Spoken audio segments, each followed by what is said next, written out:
네, 2023년 올 한 해 부진했던 제약바이오 업체의 연말 막판 스퍼트가 이어지고 있습니다. 무려 실적부터 인수, JP모건 헬스케어에 대한 기대감과 금리 인하 수혜까지 증권가에서는 무려 2024년 제약바이오에 대한 주가 전망을 맑음으로 전망하기도 했는데요. 네, 오늘 시장에서 가장 큰 상승세 보여주고 있는 레고캠바이오 먼저 살펴보도록 하겠습니다. 네, 레고캠바이오, 이 K바이오의 기술 이전 새 역사를 썼다라고 평가를 받으면서 오늘 시장에서도 이 12.88% 상승세를 보여주고 있습니다. 무려 이 얀센과의 단일 기술 이전 계약에서 이 계약 금액 2조 2,247억 원이라는 이 단일 물질 계약 금액 중에서는 이 신기록, 이 최고가를 경신하면서 계속해서 시장의 관심, 주목받고 있는 모습 확인되고 있습니다. 네, 계속해서 이 서정진 회장이 이끄는 이 통합 셀트리온 그룹에 대한 이 기대감은 식을 줄을 모르고 있습니다. 오늘 두 종목 역시 상승분 계속해서 이어가고 있고요. 이 셀트리온은 1.46% 상승하고 있고 셀트리온 제약 0.89% 상승세 계속해서 이어가고 있습니다. 여기에 더해서 이 셀트리온의 유플라이마가 이 오리지널 상용 교환 임상 3상 이 성공 소식까지 전해지면서 오늘 그 상승분 더해주고 있습니다. 네, 또 이 지금 시장에서는 대형 제약 바이오주에서 올해 이 매출액 1조 원을 돌파한 기업이 7곳이라는 소식까지 전해졌는데요. 조금 전에 보여드렸던 셀트리온과 셀트리온 제약은 각각 2.4조, 2조 원을 돌파했고요. 이 LG 생명과학을 품은 LG화학 같은 경우에는 종근당과 함께 매출 1조 원을 기록하고 한미약품 역시 이 최대 실적 경신까지 이어지면서 이 대형 제약바이오 업체에서도 이 종근당부터 SK바이오팜까지 오늘 그 상승세 이어지고 있는 모습입니다. 네, 오늘 이렇게 제약바이오 업종 내에서도 그 상승세가 두드러지고 있는데요. 그 내에서도 특히 이 면역 항암제와 표적 항암제 관련주의 상승세가 특히나 두드러지고 있습니다. 특히나 이 면역 항암제 관련주의 상승세는 파메신 26.61%, Y바이오로직스 18.78%, 이 네오 이뮨텍까지 8.28% 상승하면서 가장 큰 상승세 이어지고 있고요. 이 표적 항암제 관련주 종근당과 제넥신 역시 오늘 빨간불 켜주고 있는 모습입니다. 네, 계속해서 지금 시장은 JP모건 헬스케어 컨퍼런스를 앞두고 인상 기대감을 가지고 있는 종목들에 대한 관심 역시 뜨거운데요. 특히 펩트론 같은 경우에는 표적 항암제 임상 1상에 대한 기대감으로 지금 4.76% 상승세 이어지고 있고요. 브릿지 바이오테라퓨틱스 역시 15.75%라는 급등세 보여주고 있습니다. 또 이 한올 바이오파마 같은 경우에는 두 가지 임상 소식을 보유하고 있는데요. 이 그레이브병 대상 임상 2상과 함께 중증 근무력증 대상 임상 3상 소식까지 함께 더해지면서 오늘 5% 가까운 상승세 이어지고 있습니다. HQ브 역시 오늘 장에서 1.27% 상승하고 있고요. 이 에이비온 같은 경우에는 고영한 항암자의 글로벌 임상 2상 중에 이 중간 데이터가 발표된다는 소식과 함께 5.02% 상승하는 모습까지 보여주고 있습니다. 네, 이렇게 오늘 시장에서 다양한 호재와 이슈 품으면서 제약바이오 관련주들 상승세가 두드러지고 있는데요. 그럼에도 불구하고 지금 시장 한켠에서는 우려의 목소리도 함께 나와주고 있습니다. 이 투자 가뭄과 함께 줄줄이 이어지는 부채 공포와 약가 인하, 그리고 중국 제약바이오 업체와의 경쟁 심화까지 이러한 시장의 분위기 속에서 과연 제약바이오 관련주 방망이 짧게 잡고 전략 채워봐야 될까요? 아니면 긴 호흡으로 끌고 가봐야 될까요? 교수님들 알려주시죠.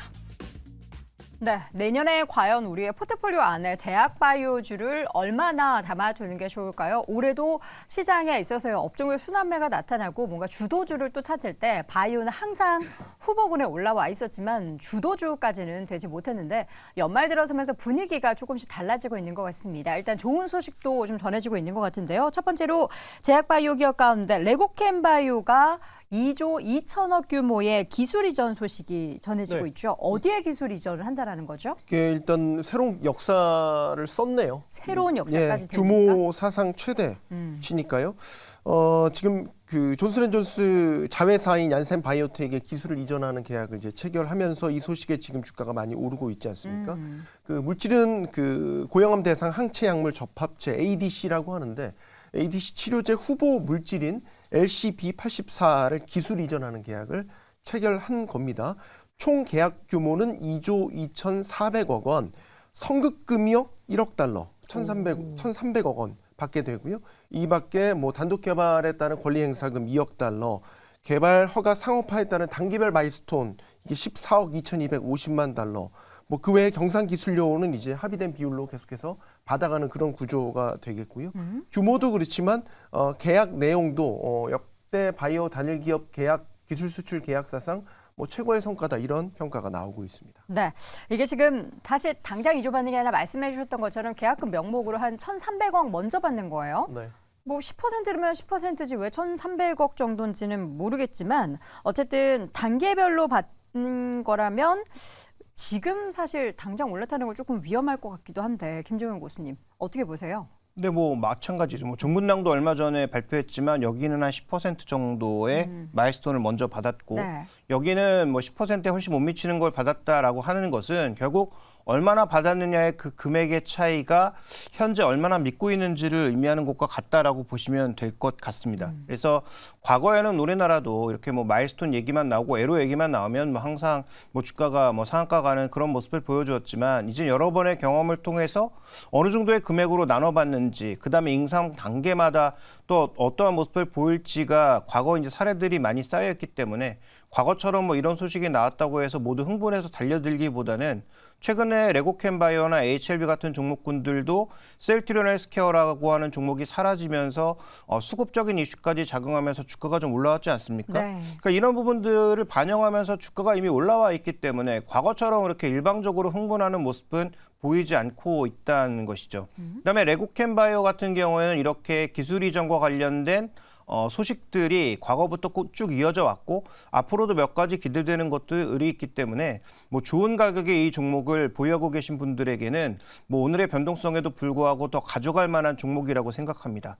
다만 이 가격에서 신규 진입하기 위해서는 굉장히 이제 강심장 그다음에 드라이브를 걸 수 있는 정도의 확신이 들어야 되겠죠. 그래서 신규 매수는 저는 쉽지 않다라고 보고 있고 다만 이 종목을 보유하고 계신 분들은 뭐 단기적인 변동성이 있을 수 있으나 현재 파이프라인이라든지 추가적인 어떤 애로 소식이 나올 수 있기 때문에 그런 부분에 있어서는 좀 긍정적으로 접근해 볼 필요가 있겠다. 다만 현재 나타나고 있는 그 받은 금액의 그 네. 크기는 말씀드렸던 대로 신뢰도가 아주 높은 것 같지는 않다. 이렇게 좀 봐야 될 것 같습니다. 자, 조금 의견이 다를 수도 있으니까요. 하창원 교수님께서는 접근 전략 어떻게 보십니까? 뭐 레고캠 같은 경우도 이제 앞서 말씀해 주신 것처럼 조금 사실 지금은 부담스럽기는 해요. 그러니까 마일스톤 비중이 워낙 높기 때문에 네. 그 부분에서 이제 좀 확인하는 과정들이 필요하지 않을까라는 생각은 뭐 여전히 들고 있는 상황이고요. 다만 이러한 계약들이 뭐 종군당부터 시작해서 늘어나고 있는 관점은 저는 뭐 괜찮은 상황으로 보고 있습니다. 그리고 앞서서도 좀 말씀드렸던 것처럼 일단 저는 내년에 이제 바이오가 한 번에 주도주로 올라오지 않을까라는 생각이 강하게 있기 때문에 왜냐하면 반도체도 지금 내년 2분기면 피크아웃 어느 정도 얘기 나오고 있죠. 네. 그다음에 2차 전지는 한 번 왔다 갔죠. 그다음 네. 자동차도 바닥권에서 꽤 올라왔고요. 그럼 남아있는 게 엔터, 뭐 바이오 요런 쪽인데 이 많았었던 거래 대금이 넘어가기에 그래도 용이한 쪽이 바이오거든요. 그리고 바이오는 또 2년 정도 쉬었잖아요. 2, 3년 정도 쉬었기 때문에 그런 관점에서 봤을 때 뭐 장기 투자의 관점으로 보기엔 나쁘지 않아요. 근데 사실 업황만 좋고 주도주로 올라오면은 사실 소형주들도 뭐 관심 있게 보셔도 괜찮기는 해요. 근데 우리나라 특성상 이제 뭐 2상이라도 3상 넘어갔을 때 성공률이 그렇게 높지 못하다라는 점을 봤을 때는 조금 이런 이슈가 있는 쪽으로의 좀 단기적인 접근을 하시거나 아니면 앞서 말씀드린 좀 굵직한 종목군들을 좀 장기 투자 관점으로 보시는 게 저는 안정적이지 않을까라고 생각하고 있습니다. 알겠습니다. 그러면 두 번째 이슈는 셀트리온의 임상 3상 성공 소식입니다. 유플라이마 비교 임상 3상에 성공했다라는 소식이 들려왔는데 이제 뭔가 본격적인 진출에 이게 신호탄으로 볼 수 있을까요? 기대하십니까? 일단 휴미라가 워낙 블록버스터급 자가 면역 질환 치료제로 꼽히지 않습니까? 네. 작년에 이제 27조 6천억 원 시장 규모 자체가 이렇고 미국이 최대 시장으로 꼽히는 이 약품인데 여기에 대해서 일단 상호 교환성에 대한 동등성이 이제 입증이 됐다라는 데이터를 확보를 한 거고 이제 여기에 대해서 이제 FDA에 지금 신청을 했기 때문에 상호 교환성 허가 절차에 돌입을 했기 때문에 만약에 여기서 이제 계획대로 기대대로 받게 된다면 허가를 받게 된다면 이제 교차 처방이 가능해지는 것 아니겠습니까? 그럼 이 거대한 시장에 어쨌든 유플라이마가 들어가게 되는 거기 때문에 뭐 거기에 대한 기대는 지금으로서는 할 수밖에 없는 거 아닌가요? 실패를 전제로 놓고 뭐 볼 수는 없는 거니까요. 그렇죠. 네. 기대감을 좀 가져볼 텐데 사실 셀트리온 같은 경우에도 뭐 이러한 이슈 외에도 이런 합병 관련한 이슈로 최근에 주가가 상대적으로 좀 탄력이 있었습니다. 현재 구간 19만 원 선을 넘어섰다가 지금은 18만 원 선을 기록하고 있는 상황이고요. 지난 10월 저점 이후에 주가가 13만 원대에서 18만 원 후반대까지 좀 단계적으로 많이 올라와 있는 상황입니다. 향후 주가 우리도 테이블고수가 셀트리온 좀 좋아하지 않아요? 네, 셀트리온 같은 경우는 국내 대형주 중에서는 뭐 상당히 관심 있게 보고 있는 종목이다라고 말씀드릴 수 있을 것 같습니다. 그래서요. 어떻게 될 것 같아요? 왜 대답 짧게? 지금 내 더듬이만 보고 있죠. 아니, 땡기고 싶어요. 아, 왜 이거 네, 여러분 자꾸 땡기고 싶어요 이게. 저의 오늘 컨셉은요. 시장과 또 우리 고수분들 그리고 전체적으로 우리 시청자분들을 좀 이렇게 지휘할 수 있는 여 마에스트라입니다. 요즘에 약간 그 마에스테라 드라마에 좀 빠져 있어가지고요. 오늘 한번 여러분을 잘 지휘해 보도록 하겠습니다. 자, 그래서 셀트리온 얘기 조금 더 풀어봐요. 셀트리온 같은 경우에는 지금 어찌 보면은 뭐 추가적으로 수급이 들어올 수 있다라는 이슈가 있습니다. 이게 아무래도 셀트리온 이제 그 헬스케어랑 합병을 하면은 네. 시가총액이 커집니다. 그쵸? 시가총액이 커진 만큼 이게 코스피 200에 편입된 자금들이 패시브적으로 이게 매수가 들어와야 된다라는 이야기가 나오고 있고 그러다 보니까 이 부분에 있어가지고 아무래도 그러면은 페나케라는 용어가 요즘에 많이 언급이 되고 있다 보니까 이 부분에서 1월에 좀 이슈가 되지 않을까라고 보는 시각이 많다라고도 보실 수 있을 것 같습니다. 그리고 추가적으로 지금 11월 중순부터 나온 그 공시를 좀 살펴보시면요. 네. 우리가 지금 휴미라도 앞서 말씀을 해주셨지만 오늘은 유플라이마가 나왔고요. 그중에는 프롤리아, 그리고는 아일리아, 그리고 악뎀라까지 해가지고 신약이 줄줄이 지금 뭐 미국이나 유럽에서 이제 품목허가 신청이 들어갔다라는 소식이 쌓여있는 상태이기도 합니다. 그리고 그 부분에서는 또 추가적으로 셀트리온이 17만에서 18만 원대 여기에서 또 이제 홀딩스가 주식을 매수했다라는 이야기도 쌓여있다 보니까 그쵸. 이런 부분에서 주가에 대한 자신감이라고도 볼 수 있는 부분 그런 공시들이 발견이 되면서 주가가 좀 더 탄력적으로 올라가고 있다. 이렇게 보시면 될 것 같습니다. 네. 근데 한편으로는 제약바이오 종목들 제가 이제 시청자분들께 여쭤봤어요. 2024년에 주도주로서의 뭔가 기대감을 가져볼 수 있는지 그런 이야기를 했을 때 이미 샀어야 했다. 뭐 이런 이야기를 했기 때문에 과연 우리가 타이밍을 좀 놓친 건지 과연 아니다. 내년에 주도주로 갈 거기 때문에 아직 늦지 않았다로 봐야 할지 어떻게 보십니까? 네, 일단 그 우리나라에 빠르게 올라가고 있는 종목군들 아까 말씀드렸던 뭔가 이벤트에 엮여서 올라가고 있는 종목군들 같은 경우에는 뭐 기회가 조금 상실됐거나 아니면 우리가 너무 뒤늦게 올라타서 포모 현상에 들어갈 수도 있죠. 네. 그러니까 지금 또 너무 제약바이오 다들 외치고 있는데 당연히 그때 우리가 볼 수 있는 종목군들은 이미 안 오른 그런 종목군들은 잘 쳐다봐지지가 않고 이미 뭔가 핫하게 막 움직이고 있는 종목군들을 쫓아가게 되지 않습니까? 그러니까 그런 차원에서 어느 쪽을 선택할지는 뭐 본인의 몫이지만 저는 이미 급등한 종목보다는 시장의 전체 판도를 한번 지켜볼 필요가 있겠다. 뭐 국내도 좋은 기업 많이 있고요. 그다음에 연구개발에 힘쓰고 있는 기업들이 많이 있습니다만 네. 그러면 글로벌 상위 10대에서 이 그림으로 한번 우리가 판단을 해보자. 올 한 해 그 제약바이오의 전체적인 판도를 한번 판단해보자라고 말씀드리고 싶은데 네. 준비된 그림 보여주시면 이게 지금 파란색은 2022년도 매출이고요.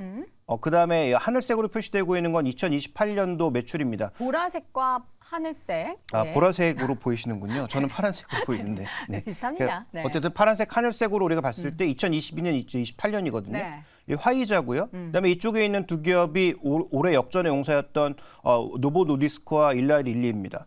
가장 큰 차이가 뭡니까? 화이자가 이렇게 매출이 2022년도에 극도로 높았던 것은 다 아시는 것처럼 코로나 이슈 때문이죠. 그런데 코로나와 관련된 이슈가 줄어들면서 2028년까지 매출이 줄어드는 전 세계 10대 제약사 중 유일한 회사가 화이자입니다. 올해 신저가였고요. 네. 반대로 일라이릴리아 노보 노디스크가 상대적으로 글로벌 10대 제약사 중에서 가장 낮은데 가장 높은 단위로 6년 만에 매출이 증가하는 두 회사가 올해 역전의 용사가 됐다는 거죠. 그러면 내년에 우리가 봐야 될 것은 이 둘을 계속 쳐다봐야 되느냐? 네. 이 둘도 좋겠지만 글로벌 제약사 탑 중에서 과연 가장 빠르게 매출을 올릴 수 있을 만한 모멘텀이 있는 회사가 어딘지를 봐야 되는데 저는 개인적으로 머크로 보고 있는 거죠. 머크. 왜냐하면 머크가 지금 여러 가지 그 치료제 중에서 아까 말씀해 주셨던 표적 항암제라든지 이중항체라든지 이런 쪽에 모멘텀이 가장 많은 회사 중에 하나인데 올 한 해 주가가 별로 오른 게 없습니다. 왜 그랬느냐? 아까 말씀드렸던 것처럼 미국 제약사들의 약가 인하 효과도 있었고 여러 가지 그런 정책적 이슈 때문에 상대적으로 못 올라간 글로벌 제약사도 많다라는 거죠. 그러면 우리가 좀 더 큰 그림을 보고 글로벌 제약사에 한번 투자해 보시는 것도 저는 방법이 될 수 있기 때문에 네. 국내 이제 급등락하고 있는 그런 중소형주의 트레이딩도 좋지만 투자 관점에서 보면 이런 글로벌 제약사의 매출 변화 이런 것들에 한번 투자해 보시는 것도 좋지 않나 이렇게 보고 있습니다. 그러니까 우리나라 제약바이오와 또 글로벌 빅파마 업체들 간의 뭔가 결과 주가의 움직임이 상당히 다릅니다. 근데 제약바이오주에 대한 투자를 뭔가 펀더멘탈로 기대감을 갖고 한다면 아무래도 미국 기업들 중에서 골라볼 만한 그런 선택지가 좀 더 많겠죠. 그럼에도 불구하고 국내 제약바이오 포트 비중을 과연 얼마나 내년에 좀 가져가면 좋을지가 궁금한데 태희보 교수 어떻게 생각해요? 일단 뭐 대형주 같은 경우에는 내년도에 뭐 성장이 기대된다라는 점에서는 포트에서는 개인이 바이오를 이해하는 만큼 뭐 투자하셔도 된다라고 생각은 합니다. 이해요? 네. 그럼 이해 영역으로 얘기를 하자면 네. 과연 얼마나 많이 이해를 하실까요? 막 유플라이 막 이게 뭔지 뭐 저 같은 경우에는 셀트리온이나 뭐 삼성바이오로직스 이런 기업들 같은 경우에는 본인이 바이오에 대해서 앞으로 우리가 뭐 옛날에는 우리가 경공업을 했습니다. 그러면 지금 중공업도 하고 첨단 산업도 하고 있습니다. 네. 그리고 우리가 먹고 살만해지니까 그 다음에는 건강을 챙기거든요. 이런 관점에서 바이오를 바라보시는 분들 같은 경우에는 바이오가 미래다라고 생각을 하실 수 있는 부분이고 그 네. 부분에서는 저도 동의하기 때문에 이러면 20-30% 정도는 충분히 뭐 장기 투자 관점에서는 포트 비중을 가져가셔도 된다라고 말씀을 드리고 싶고 이 부분에서도 다이어트 약물이 주목받는 이유도 아니 살 빼니까 모든 성인병이 없어진다라는 이슈로 지금 또 이게 뭐 심장에도 좋고 신장에도 좋고 이런 얘기가 나오는 이유다라고 보실 수 있습니다. 네. 저 같은 경우에는 국내든 미국이든 대형주 같은 경우에는 20-30% 정도는 충분히 본인이 장기 투자 관점에서 들고 가셔도 된다라고 말씀을 드리겠지만 제일 문제가 되는 거는 앞서서 약간 뭐 설명을 해주셨어요. 아나운서분께서. 네. 핵심이 되는 거는 우리가 지금 고금리 시대에 다가오고 있습니다. 고금리 시대가 지속적으로 유지될 거다라는 이슈가 있는 상황인데 지금 1년 전 혹은 2년 전으로 놓고 보시면은 우리가 저금리 시대였죠. 네. 제로금리 시대에서 많은 기업들이 시비 발행을 통해 가지고 돈을 땡겼습니다. 그리고는 거기에 있던 표면 이자율을 놓고 보시면은 거의 다 0%였어요. 그런데 이 부분에서 지금 만약에 바이오가에서 주가가 좀 더 올라간다, 상승한다라고 하면은 분명히 이제 전환사채 물량이 차익 실현으로 나올 만한 가능성이 매우 높다라는 점도 염두에 두셔야 되는데 지금 연일 뉴스에서 나오는 소식은 뭐냐 그러면은 건설주들, 바이오주들, 우리가 소위 말해서 저금리 때 레버리지를 일으켰던 그런 기업들, 그런 섹터들 같은 경우에는 조심해야 된다는 이야기도 나오고 있습니다. 특히 뭐 전환사채가 됐든 아니면 우리가 그냥 일반적인 투자가 됐든 간에 연단위 기준으로 이렇게 돈을 박는 경우가 많은데요. 그런 부분에서 지금 한 2년 전 기준에 들어갔던 돈들이 지금 말 그대로 회사에다가 우리 다 필요 없고 원금만 돌려줘 라는 식으로 작동을 하고 있습니다. 네. 주식으로 전환도 발생하지 않고 있을 만큼 주가도 안 좋은 상황이지만 말 그대로 금융 환경 자체가 아주 불리한 상황이 이어지고 있다는 점에서 지금 종목 특히 중소형주 같은 경우에는 매우 조심하셔야 된다는 거 기억하셨으면 좋겠고요. 앞서 마일스톤도 조금 말씀을 드리면 레고캠바이오 같은 경우에는 마일스톤으로 지금 1,300억 정도를 받았습니다. 네. 그런데 1년 영업이익에 이 1년 영업 적자가 500억 정도가 기록이 되고 있습니다. 프리캐시플로우 기준으로 보시더라도 3-4년 정도 버틸 수 있는 돈이에요. 3-4년 내에 추가적으로 이게 성과를 내고 계속해서 마일스톤을 이어서 성공해야지만 어찌 보면은 지속이 가능하다. 네. 그리고는 지금 우리가 바라보고 있는 연간 몇 조 원의 시장이고 여기서 로열티를 받으면 얼마가 될 것이다라는 거는 임상이 1상 혹은 2상이라는 가정하에 최소 5년은 걸린다는 이슈입니다. 그렇기 때문에 이런 부분에서는 마일스톤 같은 경우에도 우리가 좀 고민을 많이 해보고 들어가셔야 된다. 특히 알테오젠 같은 경우에도 2020년도에 4조 원 규모의 마일스톤을 계약을 체결한 적이 있습니다. 그런데 아직까지 뭐 지금 재무제표를 보시면 여전히 적자거든요. 이런 부분에서는 뭐 앞서 말씀하신 종근당이나 유한양행, 한미약품 이런 기업들은 돈이 많아요. 일단 프리캐시블로 기준으로 현금이 들어오고 그걸로 연구를 하고 마일스톤으로 추가 가능성을 볼 수 있기 때문에 고금리 시대에도 우리가 적절히 보실 수 있겠으나 네. 부채 비율이 높은 기업 그리고 유보율이 좀 낮은 기업들 같은 경우에는 매우 주의하셔야 된다는 점 좀 명심하시면서 투자를 하셨으면 좋겠다라고 정리하도록 하겠습니다. 네, 알겠습니다.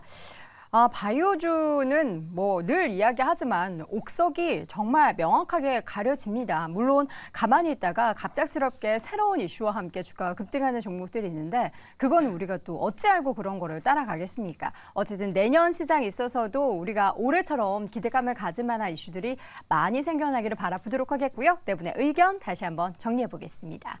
자, 먼저 김정효 고수 한미약품 종근당에 주목을 해보자. 손석구 고수는 라이징 스타 제약바이오다. 하창원 고수 내년에 바이오의 해가 될지도라고 느낌표를 던졌고요. 태희보 고수 마일스톤을 조심하자라고 의견을 남겼습니다. 네, 오늘 짠탑5 함께하고 있습니다. 이어서 3위 주제 확인해 보시죠.